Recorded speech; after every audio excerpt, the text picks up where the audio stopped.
तो आज की इस क्लास में हम कुछ कमजोर जनजाति समूह पर चर्चा करते हैं। देखिए, भारत में विशेष रूप से कमजोर जनजातियों समूह की संख्या 75 है।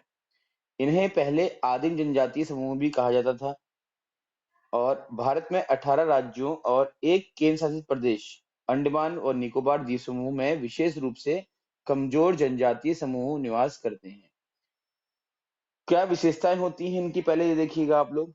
देखो, जनजातीय समूह क्या होते हैं, जो थोड़ा सा कह सकते हैं कि एक प्रकार से बैकवर्ड होते हैं। ठीक, कुछ ट्राइबल एरियाज में रहते हैं। ट्राइबल एरियाज को ही जनजातीय हम क्षेत्र कहते हैं। वो बहुत पुराने होते हैं, उनके कुछ अपने रीति रिवाज होते हैं। ठीक है ना। तो कृषि पूर्व की स्तर प्रौद्योगिकी, एक मिनट। हाँ, तो देखिए, कुछ जनजातीय समूह जो भारत में रहते हैं उनकी विशेषता देख लेते हैं। पहले हम क्या क्या विशेषताएं हैं। तो कृषि पूर्व स्तर की प्रौद्योगिकी, स्थिर अथवा घटती हुई जनसंख्या, बहुत ही कम जनसंख्या और अर्थव्यवस्था का निर्वाह निर्वाह स्तर, मतलब कि बहुत कम स्तर की अर्थव्यवस्था, जिससे कि वो सिर्फ अपना जीवन यापन कर सकते हैं। ये कौन है? कमजोर जनजातीय समूह जो लगभग विलुप्त होने की कगार में है अगर इनको सरकार द्वारा सहायता न दी गई तो। ठीक है। कौन कौन सी जनजातियां हैं? देखो, भारत के जनजातीय क्षेत्रों के अनुसार भारत को 4 भागों में विभाजित किया गया है। ठीक है। तो ये 4 विभाग कौन कौन से हैं देखिएगा। पहला है उत्तर क्षेत्र कश्मीर का, फिर है पूर्वोत्तर या उत्तर पूर्व का क्षेत्र जिसको हम सेवन सिस्टर्स बोलते हैं। कौन कौन सी सेवन सिस्टर्स ने बढ़ा रखा आप लोगों को, आप रिकॉल कर सकते हैं अभी। मध्य क्षेत्र, पूर्व का क्षेत्र, दक्षिण का क्षेत्र, द्वीपीय क्षेत्र या फिर पश्चिमी क्षेत्र। ठीक है। कुल जनसंख्या का 8.6% जनजातीय जनसंख्या है। ये फिगर नोट कर लीजिएगा आप।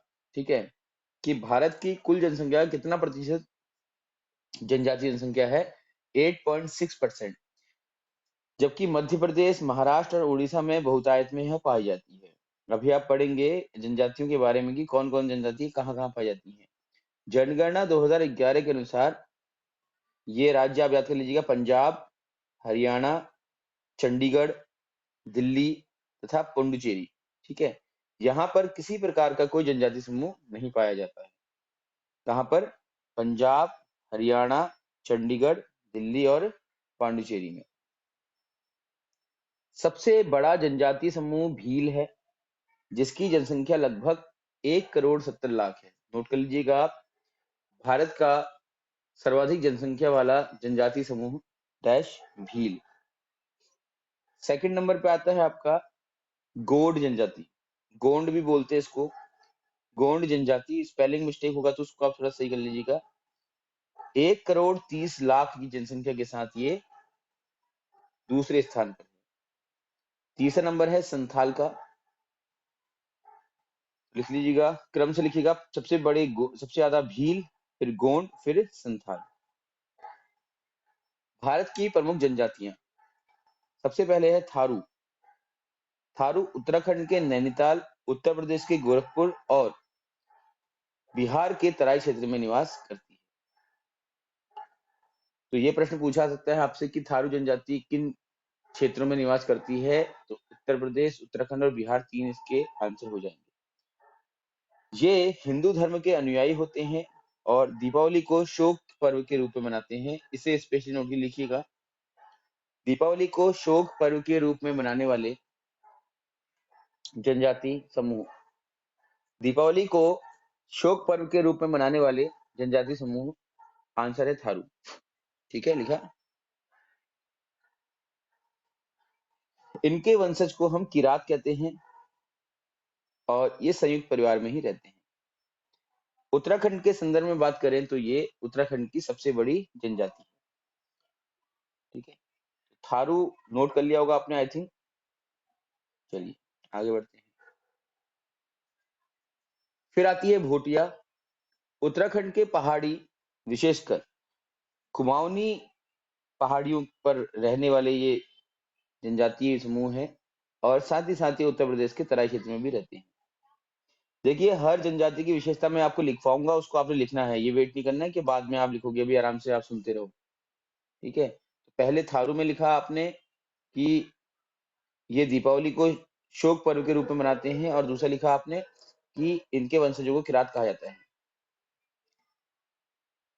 तो भोटियाओं का संबंध मंगोल जनजाति से है या मंगोल प्रजाति से है, और ये ऋतु के आधार पर प्रवास करते हैं। तो लिखिए, ऋतुओं के आधार पर ऋतुओं के आधार पर प्रवास करने वाली जनजाति समूह डैश भोटिया। ठीक है। अब ये भोटिया जो शब्द है ये कहाँ से बना है? भूटान से बना है। तो ऐसा माना जाता है कि ये जनजाति समूह क्या है? सिक्किम, पश्चिम बंगाल और त्रिपुरा में पाई जाने वाली जनजाति है विशेषकर। तीसरा है जौनसारी, उत्तराखंड की स्थायी जनजाति है, और यहाँ पर बहुपति विवाह होता है। इंपॉर्टेंट है, लिख लीजिएगा।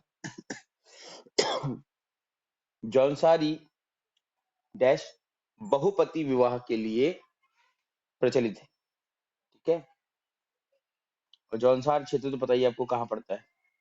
फिर है बुक्सा, उत्तराखंड के नैनीताल, पौड़ी और उत्तर प्रदेश में पाई जाती है। अब ये स्टार्टिंग में ही हम उत्तराखंड की प्रजातियां इसलिए पढ़ रहे हैं क्योंकि ये आप लोगों का उत्तराखंड के सामान्य ज्ञान में भी इंपॉर्टेंट है, साथ साथ आपका ये भारत के भूगोल में भी इंपॉर्टेंट है।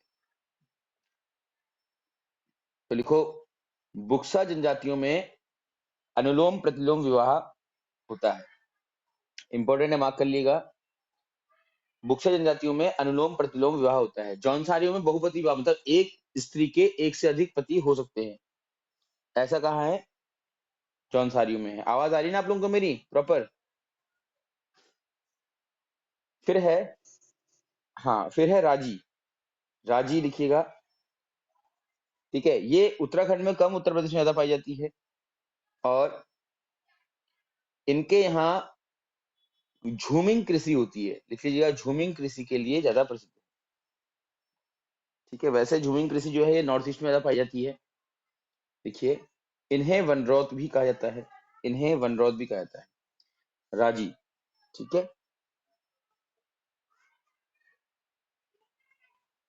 फिर है खरवार। खरवार, खखार मत देना, खखार, खरवार। यह उत्तर प्रदेश के देवरिया, पलिया, काजीपुर, वाराणसी और सोनभद्र जिलों में पाई जाती है।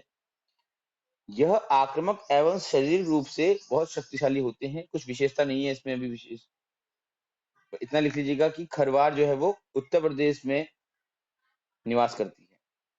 फिर है गद्दी,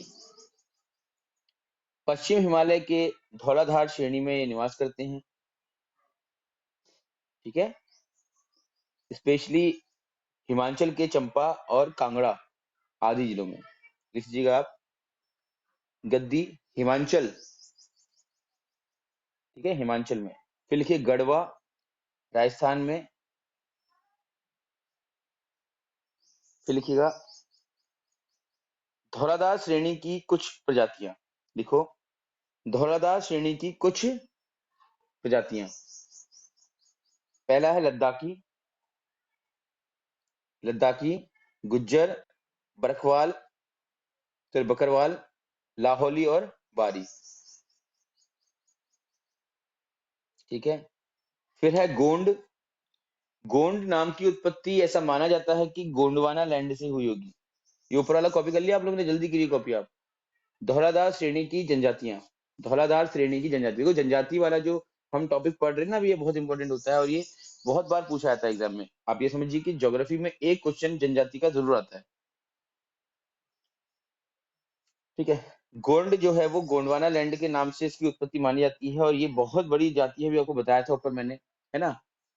तो बिहार, पश्चिम बंगाल, छत्तीसगढ़, झारखंड, महाराष्ट्र, उत्तर प्रदेश, उड़ीसा, कर्नाटक, आंध्र प्रदेश, गुजरात, तेलंगाना सब जगह निवास करती है, और ये भारत की दूसरी सबसे बड़ी जनजाति है। भारत की सबसे बड़ी जनजाति कौन सी बताओ जनसंख्या के आधार पर? सबसे अधिक जनसंख्या वाली जनजाति बताओ भारत की, भी बता सकते? वेरी गुड, भील है। ठीक है, भील। हाँ हाँ, बिल्कुल बिल्कुल, भील है। ठीक है ना? कौन सी है? भील। राइट। और सेकंड नंबर पे क्या आपकी? गोंड हो गई। और तीसरे नंबर पे संथाली। ठीक। इनका प्रमुख व्यवसाय क्या होता है? स्थानांतरण कृषि करते हैं ये लोग। ठीक है। फिर इनके वहां पशु बलि की जो प्रथा है वो ज्यादा प्रसिद्ध है। देखिए गोंड में स्थानांतरण कृषि तथा पशु बलि, स्थानांतरण कृषि तथा पशु बलि। और उत्तर प्रदेश का ये सबसे बड़ा जनजातीय समूह है, ये जरूर नोट कीजिएगा। उत्तर प्रदेश का सबसे बड़ा जनजातीय समूह। भील लिखिए, भील। यह भारत की सबसे बड़ी जनजाति भी लिखवाया था आपको मैंने। इस शब्द की उत्पत्ति, भील शब्द की उत्पत्ति तमिल भाषा के बिल्लुवर से हुई है, जिसका अर्थ होता है धनुषकारी, धनुषधारी। इसको नोट कीजिएगा, ये इंपॉर्टेंट है। हाँ, भील शब्द की उत्पत्ति तमिल भाषा के बिल्लुवर शब्द से हुई है, जिसका अर्थ होता है धनुषकारी या धनुषधारी। ठीक है, ये प्रोटो ऑस्ट्रेलियाइड प्रजाति है, प्रोटो ऑस्ट्रेलियाइड प्रजाति है, लिख लीजिएगा। भारत में कहाँ कहाँ पाई जाती है देख लीजिएगा आप। किस चीज के लिए प्रसिद्ध है वो देखिए। घूमर नृत्य, घूमर नृत्य के लिए प्रसिद्ध है। और घूमर कहाँ का लोक नृत्य है बताओ, आप लोगों को पता होगा तो पढ़ाऊंगा आप लोगों को भी नृत्य वाला, अभी आज ही पढ़ाऊंगा एक दिन। बताइए। वेरी गुड, राजस्थान का नृत्य। ठीक है, फिर है संथाल। ठीक है, संथाल परगना के निवासी होने के कारण इनको हम संथाल कहते हैं। तीसरी सबसे बड़ी जनजाति है और इनका निवास बिहार, त्रिपुरा, पश्चिम बंगाल, झारखंड और उड़ीसा में होता है। इनका प्रमुख जो आहार है वो क्या है, चावल है। और इनकी शारीरिक रचना के आधार पर ये द्रविड़ के समान लगते हैं। ठीक है, तो द्रविड़ हैं और इनका प्रमुख भोजन क्या है, चावल है, याद रख लीजिए। ठीक है, द्रविड़ कौन है, जो साउथ इंडियन जो है ना वो द्रविड़ किया जाता है। और ये माना जाता है कि भारतीय संस्कृति में सबसे प्राचीन जो लोग हैं वो द्रविड़ ही हैं, क्योंकि आर्य तो भारत के है ही नहीं ना, आर्य तो बाहर से आए थे और नॉर्थ इंडिया में सब आर्य ही बसे हुए हैं। फिर है मुंडा। देखिए मुंडा जनजाति, मुंडा ये जनजाति झारखंड, पश्चिम बंगाल, छत्तीसगढ़, मध्य प्रदेश, त्रिपुरा, उड़ीसा और बिहार में निवास करती है। कहाँ कौन सी जनजाति निवास करती है इसको तो बाद में भी नोट कर लीजिएगा आप, ये आपके पास है डॉक्यूमेंट, लेकिन जितना मैं बोल रहा हूँ उसको आप अनिवार्य रूप से अभी हाथों हाथ लिखे, ताकि वो आपको याद रहे। ठीक है, इसमें बहुत सारे त्योहार होते हैं, लिखिएगा। विविध त्योहारों के लिए ये प्रसिद्ध है, लिख लीजिएगा इसको। विविध त्योहारों के लिए यह प्रसिद्ध है। त्योहार कौन कौन से देखो, लिख लेना त्योहार। हाँ, मागे, फागु, करम, सरहुल, सोहराई। ठीक है, इनमें से सरहुल लिख लीजिएगा। सरहुल मार्च तथा अप्रैल माह में मनाया जाने वाला फूलों का त्योहार है। सरहुल मार्च तथा अप्रैल माह में मनाया जाने वाला फूलों का त्योहार है।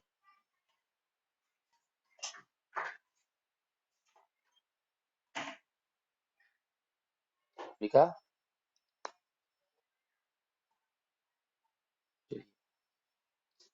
फिर है कोल।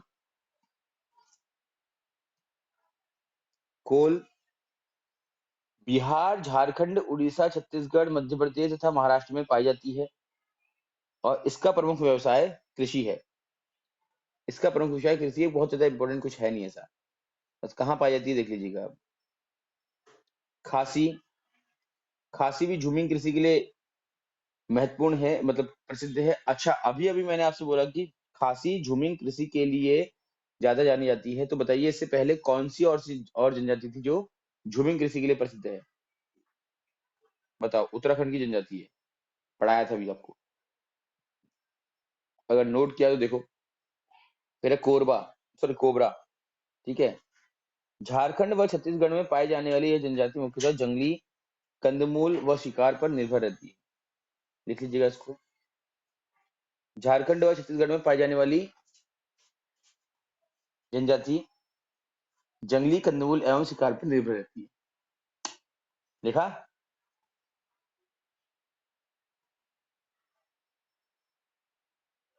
लिखा। लिखिए नेक्स्ट। टोडा, यह नीलगिरी की पहाड़ी पर निवास करती है। यह नीलगिरी की पहाड़ी पर निवास करती है। इन्हें टोडी व टूडा आदि नामों से भी जाना जाता है। ठीक है। अच्छा, यहाँ पर इंपॉर्टेंट क्या है, बहुपति विवाह।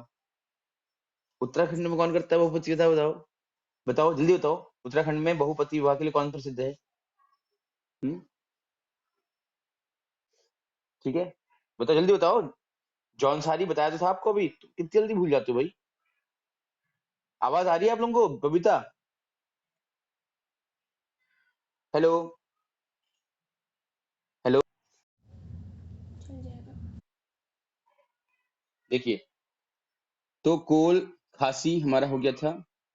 कोरबा या कोबरा, ये झारखंड और छत्तीसगढ़ में पाई जाने वाली जनजाति है, जो कि कंदमूल और शिकार पर इसका जीवन निर्भर करता है। ठीक है, इंपॉर्टेंट नहीं उतना, बस कहाँ पाई जाती है याद रखना। टोडा। तो मैंने टोडा पढ़ा रहा था, आपको बताया था कि टोडा जो है वो बहुपति विवाह के लिए जानी जाती है। तो उत्तराखंड में भी एक जनजाति है जो बहुपति विवाह जहाँ प्रसिद्ध है। अब यही प्रश्न मैं पूछ रहा था, आपका जवाब नहीं आया, तब मैंने देखा कि ये डिस्कनेक्ट हो चुका। बताइए, उत्तराखंड की कौन? Johnson, very good, very very good. फिर है आपका जारवा। यह भारत की आदि जनजाति है। आदि मतलब क्या होता है, बहुत पुरानी, आदि ऐतिहासिक काल के समय की। ठीक है, तीन होते हैं ना, प्राग ऐतिहासिक काल, आदि ऐतिहासिक काल और ऐतिहासिक काल। अंतर बताया था आपको मैंने। प्राग ऐतिहासिक काल जहां पर किसी प्रकार की कोई लिपि मिलती नहीं है। आदि ऐतिहासिक काल जहां पर लिपि तो मिलती है बट उसको पढ़ना आसान नहीं है। और ऐतिहासिक काल जहां पर लिपि मिलती भी है, उसको पढ़ना भी आसान है और साहित्य का रचना भी हुई है। समझ रहे हैं आप? बताया है कई बार मैंने आपको। तो ये आदि ऐतिहासिक काल की जनजाति है। अंडमान और निकोबार द्वीप समूह के दक्षिणी एवं मध्य में ये निवास करती है। इंपॉर्टेंट है, नोट कर लीजिएगा आप। अंडमान निकोबार द्वीप समूह में निवास करने वाली जनजाति। ठीक है, और इन क्षेत्रों में मानवीय गतिविधियां निषेध हैं। कहाँ निषेध हैं? जहां पर ये जारवा जो जनजाति है निवास करती है, वहां पर किसी प्रकार की मानवीय गतिविधियां निषेध हैं। मंगानियर, राजस्थान के रेगिस्तान में निवास करने वाली यह मुस्लिम जनजाति है, जो कि पाकिस्तान के सिंध प्रांत में भी पाई जाती है। ठीक है, एक ही जगह निवास कर रही है, राजस्थान में, और राजस्थान से बॉर्डर पड़ता भी है पाकिस्तान का, बताइए होगा आपको। ठीक है, तो ऐसा प्रश्न आ सकता है आपसे, लेकिन अभी तक पूछा नहीं गया है जनजाति के बारे में, तो मैं कुछ कह नहीं सकता हूँ। ये अपनी संगीत प्रथा के लिए बहुत ज्यादा फेमस है। नागा तो बताइए आप लोगों को, नागालैंड, मणिपुर, अरुणाचल प्रदेश में पाए जाते हैं और नग्न अवस्था में रहते हैं और झूमिंग कृषि के लिए जाने जाते हैं। ठीक है, ये मुझे लगता नहीं कि लिखने की जरूरत है, आपको पता ही है नागाओं के बारे में। फिर है ओंज, इंपॉर्टेंट है, लिखिएगा। लघु अंडमान द्वीप के पश्चिमी भाग में निवास करती है। ऐसा प्रश्न आ सकता है कि अंडमान निकोबार द्वीप में निवास करने वाली जनजाति की बताओ। और इनका संबंध निग्रिटो प्रजाति से होता है, निग्रिटो प्रजाति से होता है। फिर है सोमपेन तथा सेंटिनलीज, अंडमान व निकोबार द्वीप समूह में पाई जाती है। सोमपेन मुख्यतः ग्रेटर निकोबार द्वीप समूह की मंगोलाइट प्रजाति है, जबकि सेंटिनलीज सेंटिनल द्वीप की में निवास करती है। ठीक है, दो जनजाति लिख लीजिएगा। सांघिया तिब्बती प्रजाति समूह की खाना बदोश व अरत खाना बदोश जनजाति है, जो कि भारत में लद्दाख के जेसिकार क्षेत्र में पाई जाती है। ठीक है, सांघिया कहाँ पाई जाती है आपकी? ये लद्दाख क्षेत्र में पाई जाती है। तो ये जनजाति समूह के बारे में था। आप थोड़ा सा इसको 2 मिनट देखो, 2 मिनट का मैं आपको ब्रेक दे रहा हूँ।